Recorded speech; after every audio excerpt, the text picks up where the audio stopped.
नमस्कार दोस्तों, हमारे यूट्यूब चैनल एग्जाम लर्नर में आपका स्वागत है। दोस्तों आज के इस वीडियो में हम लोग उत्तर प्रदेश लोक सेवा आयोग यानी कि यूपीपीएससी द्वारा आयोजित गवर्नमेंट इंटर कॉलेज जीआईसी प्रवक्ता के लिए सामान्य अध्ययन पेपर का प्रैक्टिस सेट 28वां हल करेंगे। इसके पहले हम आपको बता दें कि 27 प्रैक्टिस सेट अपलोड कर चुके हैं, तो जो लोग नहीं देखे हैं चैनल के प्लेलिस्ट में जाइएगा, आपको वहां से सारे वीडियो मिल जाएंगे। तो वीडियो को लाइक शेयर कर दीजिएगा। चैनल पर पहली बार आए हैं तो चैनल को सब्सक्राइब कर लीजिएगा, साथ में बेल आइकन को प्रेस जरूर कर लीजिएगा, जिससे आने वाले अगले वीडियो का नोटिफिकेशन आपको पहले मिलता रहे। पीडीएफ इसका हमारे टेलीग्राम चैनल पर मिल जाएगा, नीचे डिस्क्रिप्शन में टेलीग्राम का लिंक दे दिया गया है, वहाँ से ज्वाइन करके आप पीडीएफ भी डाउनलोड कर सकते हैं। तो आइए शुरू करते हैं। पहला प्रश्न है, नेपाल नगर का संबंध किस उद्योग से है? तो ये अखबारी कागज के लिए जाना जाता है। बी ऑप्शन सही हो जाएगा। यह मध्य प्रदेश के बुरहानपुर जिले में स्थित है और नेपाल नगर में कागज उद्योग की स्थापना वर्ष 1948 में की गई थी और नेपाल नगर से अखबारी कागज का उत्पादन जो शुरू हुआ था वह 1950 से शुरू हुआ था। दूसरा प्रश्न है, भारत का दूसरा बड़ा नदी बेसिन कौन सा है? तो वह गोदावरी बेसिन। सी ऑप्शन यहाँ पे सही हो जाएगा। गंगा के बाद गोदावरी बेसिन को भारत का दूसरा बड़ा बेसिन माना जाता है और इसे दक्षिण की गंगा या वृद्ध गंगा भी कहा जाता है। तीसरा क्वेश्चन है, वह खिलाड़ी कौन है जिसे अर्जुन पुरस्कार, द्रोणाचार्य पुरस्कार, राजीव गांधी खेल रत्न व पद्म श्री सभी प्रदान किए गए हैं? तो यहाँ पे डी ऑप्शन सही हो जाएगा, पुलेला गोपीचंद। भारत के बैडमिंटन खिलाड़ी जो है पुलेला गोपीचंद एकमात्र ऐसे खिलाड़ी हैं जिन्हें अर्जुन पुरस्कार, द्रोणाचार्य पुरस्कार, राजीव गांधी खेल रत्न एवं पद्म श्री से सम्मानित किया जा चुका है। और चौथा क्वेश्चन है, लिब्रो किस खेल से संबंधित है? तो यह वॉलीबॉल से संबंधित है। डी ऑप्शन सही हो जाएगा यहाँ पे। पांचवा क्वेश्चन है, गाजी मलिक किस वंश का संस्थापक था?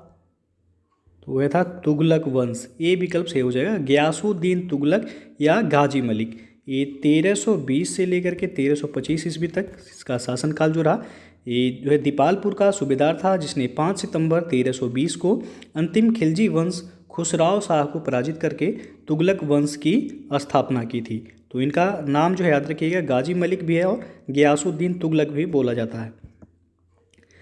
छठवां प्रश्न है, भारतीय पुरातत्व का जनक किसे कहा जाता है? तो यहाँ पे ए ऑप्शन से हो जाएगा, अलेक्जेंडर कनिंघम को। भारत में पुरातत्व अन्वेषण का कार्यवर्ष जो रहा वह 1784 में एशियाटिक सोसाइटी की स्थापना से शुरू हुआ और वर्ष 1861 में भारतीय पुरातत्व सर्वेक्षण की स्थापना के पश्चात अन्वेषणों व उत्खननों में जो है वृद्धि हुई। अलेक्जेंडर कनिंघम के अधीन भारतीय पुरातत्व सर्वेक्षण तथा तत्कालीन प्रांतीय सरकारों दोनों ने जो है गहन सर्वेक्षण किए थे। तो यहाँ पूछा गया है भारतीय पुरातत्व का जनक, तो अलेक्जेंडर कनिंघम सही हो जाएगा। सातवां प्रश्न है, राम मोहन राय को राजा की उपाधि किसने विभूषित किया या किसने प्रदान किया? तो डी ऑप्शन यहाँ सही होगा, मुगल सम्राट अकबर द्वितीय ने। आधुनिक भारतीय समाज के जन्मदाता राजा राम मोहन राय एक विद्वान और स्वतंत्र विचारक थे। राजा राम मोहन राय का जन्म बंगाल में 1722 ईस्वी में एक ब्राह्मण परिवार में हुआ था। वे ब्रह्म समाज के संस्थापक थे तथा समाजवादी आंदोलन एवं सती प्रथा को बंद कराने में इनकी महत्वपूर्ण भूमिका थी। मुगल सम्राट अकबर द्वितीय ने इन्हें राजा तथा ब्रिटिश सरकार ने इन्हें भारतीय नवजागरण के जनक की उपाधि प्रदान की थी। आठवां क्वेश्चन है, 1909 का अधिनियम संबंधित था किससे?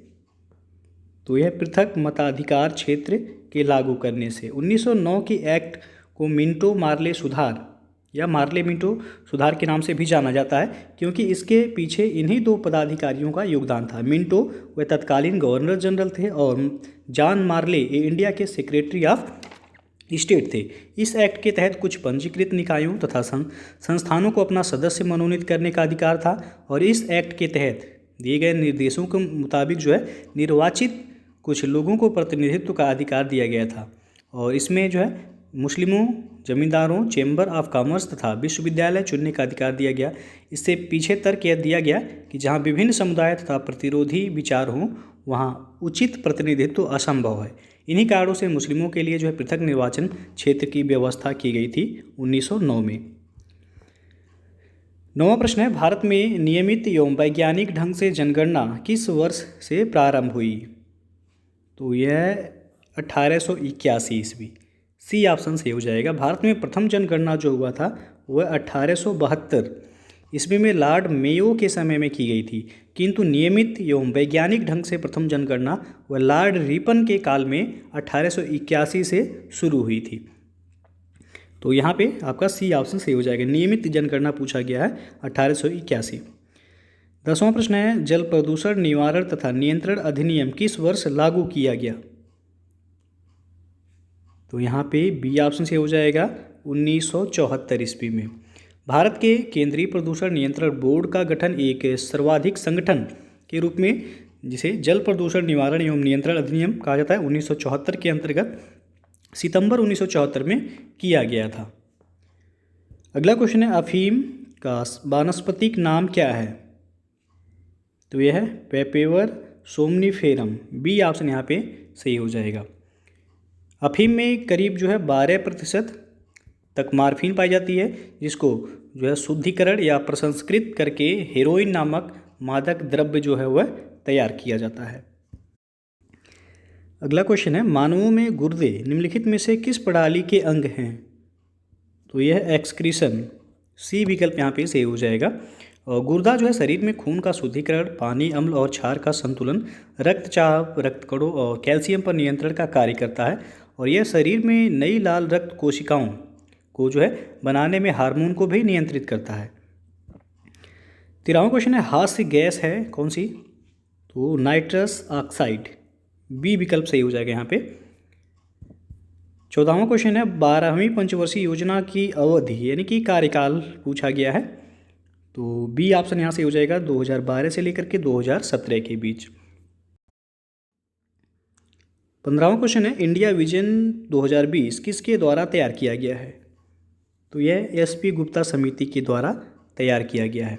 इंडिया विजन 2020 योजना आयोग की एक रिपोर्ट है जो कि पूर्व सदस्य एसपी गुप्ता के नेतृत्व में तैयार की गई है। आपको पता होगा योजना आयोग का नाम जो है बदल दिया गया है, नीति आयोग कर दिया गया है। यह आपका 1 जनवरी 2015 को नीति आयोग की जो है स्थापना की गई थी। 16वां प्रश्न है आपका, भारतीय स्टेट बैंक की स्थापना कब हुई? तो यहाँ पे जो है आपका बी विकल्प से हो जाएगा 1955 में। भारतीय स्टेट बैंक यानी कि एसबीआई की स्थापना 1 जुलाई 1955 को की गई। इसका मुख्यालय मुंबई में जो है स्थापित है। 17वां प्रश्न है, वस्तु एवं सेवा कर यानी कि जीएसटी एक टास्क फोर्स द्वारा प्रस्तावित किया गया था, जिसके अध्यक्ष थे तो विजय केलकर। ये विकल्प सही होगा यहाँ पे। सर्वप्रथम जो है वर्ष 2003 में प्रत्यक्ष कर पर गठित विजय केलकर समिति ने वैट सिद्धांत पर आधारित एक व्यापक वस्तु एवं सेवा कर यानी कि जीएसटी का सुझाव दिया था। इसके पश्चात सर्वप्रथम जो है वित्त वर्ष 2006-07 के बजट भाषण में 1 अप्रैल 2010 ईस्वी से राष्ट्रीय स्तर पर वस्तु एवं सेवा कर लागू करने का प्रस्ताव किया गया था। तो यहाँ पे जो है आपका ए विकल्प सही हो जाएगा। 18वां प्रश्न है, निम्नलिखित में से कौन सा एक ऊर्जा का नवीकरणीय स्रोत है? तो यहाँ डी ऑप्शन से हो जाएगा सौर ऊर्जा। सौर ऊर्जा ये नवीकरणीय ऊर्जा है जो सीधे सूर्य से प्राप्त की जाती है। सामान्यतः सूर्य की ऊर्जा को विद्युत ऊर्जा में बदलने को ही सौर ऊर्जा के नाम से जाना जाता है। कोयला हो गया, उसके बाद पेट्रोल, प्राकृतिक गैस, नाभिकीय ईंधन, ये जो है जीवाश्म ईंधन है। अगला क्वेश्चन है आपका कि इनमें किस पर्यावरणविद को जल पुरुष के नाम से जाना जाता है? ऑप्शन आप देख सकते हैं यहाँ पे। तो बी ऑप्शन यहाँ से हो जाएगा राजेंद्र सिंह को। राजेंद्र सिंह ये पर्यावरणविद को जो है जल पुरुष के नाम से जाना जाता है। 20वां प्रश्न है, स्तनधारियों में श्वसन होता है? तो फुफ्फुस यानी कि फेफड़ों द्वारा श्वसन होता है। यहाँ पे डी ऑप्शन से हो जाएगा। स्तनधारियों में श्वसन फेफड़ों के द्वारा होता है। और स्तनधारी ये संघ कार्डेटा वर्ग के हैं। इसी संघ कार्डेटा वर्ग के अन्य जीवों में जो है श्वसन प्रक्रिया जैसे कि मत्स्य यानी मछली में देखा जाएगा तो वह गिल्स द्वारा होता है। एम्फीबिया में त्वचा के द्वारा भी होता है, क्लोम के द्वारा और फेफड़ों द्वारा भी होता है। सरीसृप में फेफड़ों द्वारा होता है। पक्षियों में भी जो है फेफड़ों द्वारा श्वसन क्रिया होती है। 21वां क्वेश्चन है, निम्नलिखित में से किस देश की भारत के साथ सबसे लंबी स्थलीय सीमा है? तो आप सबको पता होगा डी विकल्प यहाँ सही हो जाएगा बांग्लादेश के साथ। बांग्लादेश के साथ भारत की स्थलीय सीमा करीब 4096 किलोमीटर जो है साझा होती है। उसके बाद सबसे कम जो होता है वह अफ़गानिस्तान के साथ होता है। कुल 100 अफ़गानिस्तान के साथ करीब जो है 80 किलोमीटर के आसपास सीमा जो है साझा होता है। चीन के साथ जो है 3917 किलोमीटर है। पाकिस्तान के साथ 3310 किलोमीटर है। नेपाल के साथ जो है 1752 किलोमीटर। उसके बाद भूटान के साथ 587 है।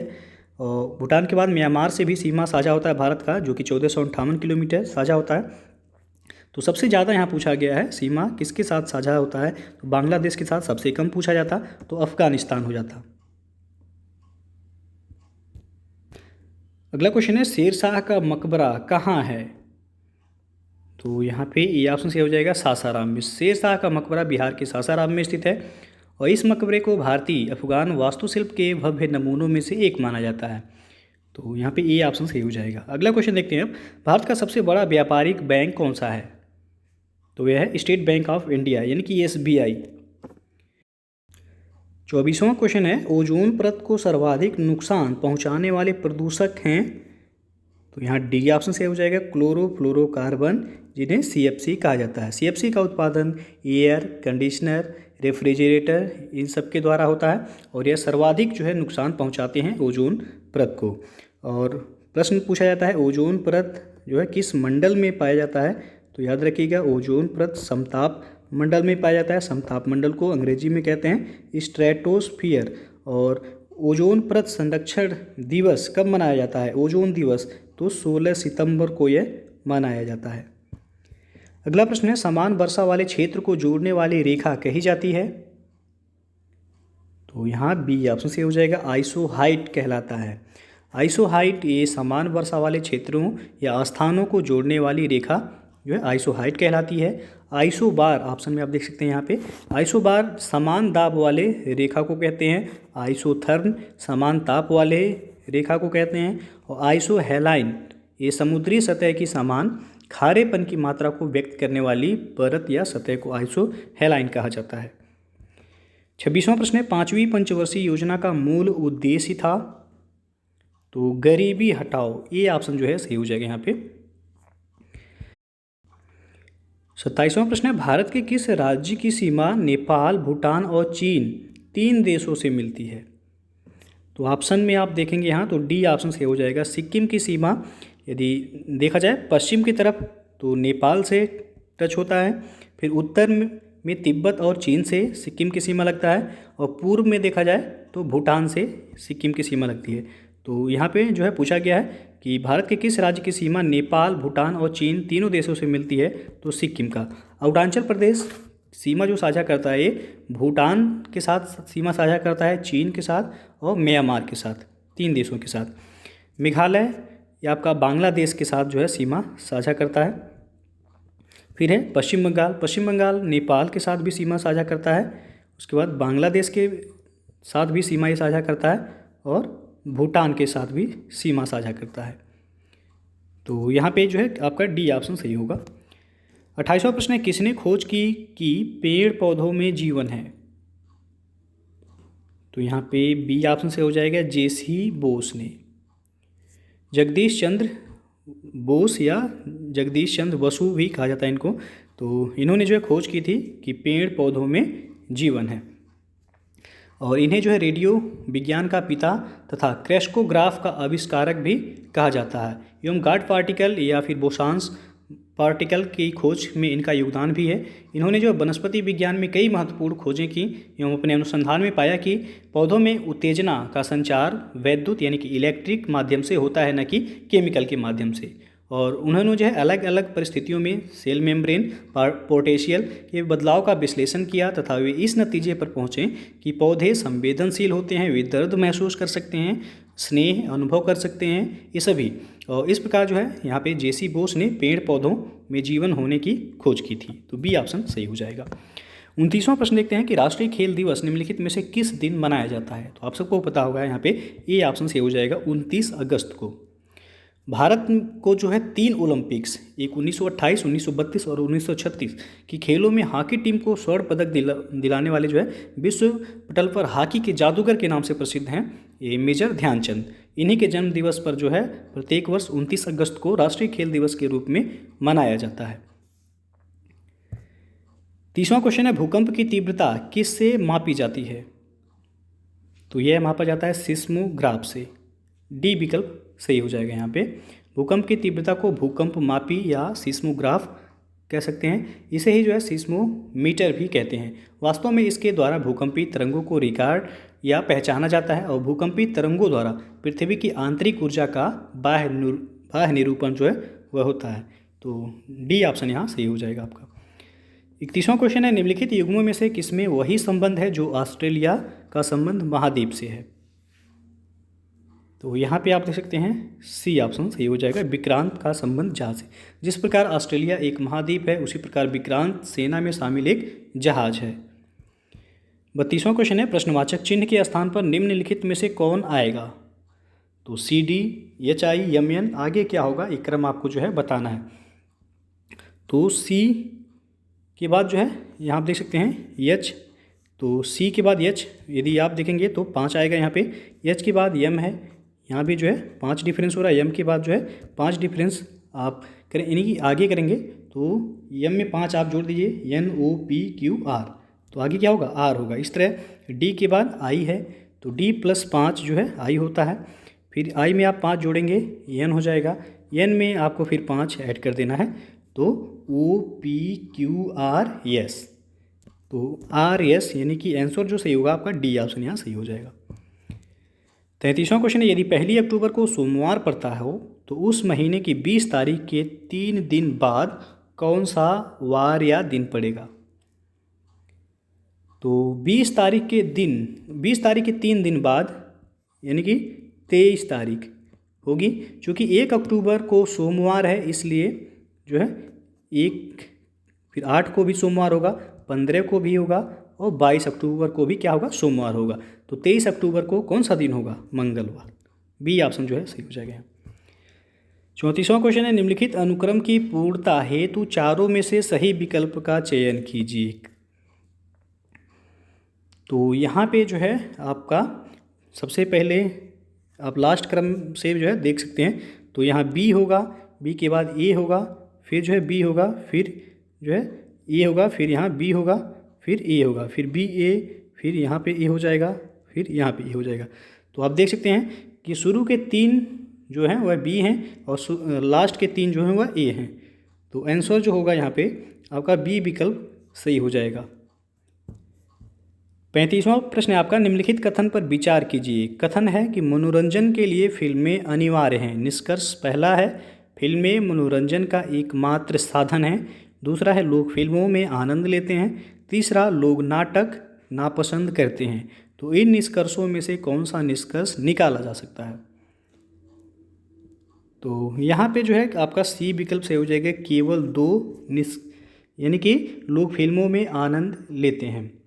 तो निष्कर्ष पहला में जो है एकमात्र शब्द का प्रयोग हुआ है जो कि गलत हो जाएगा।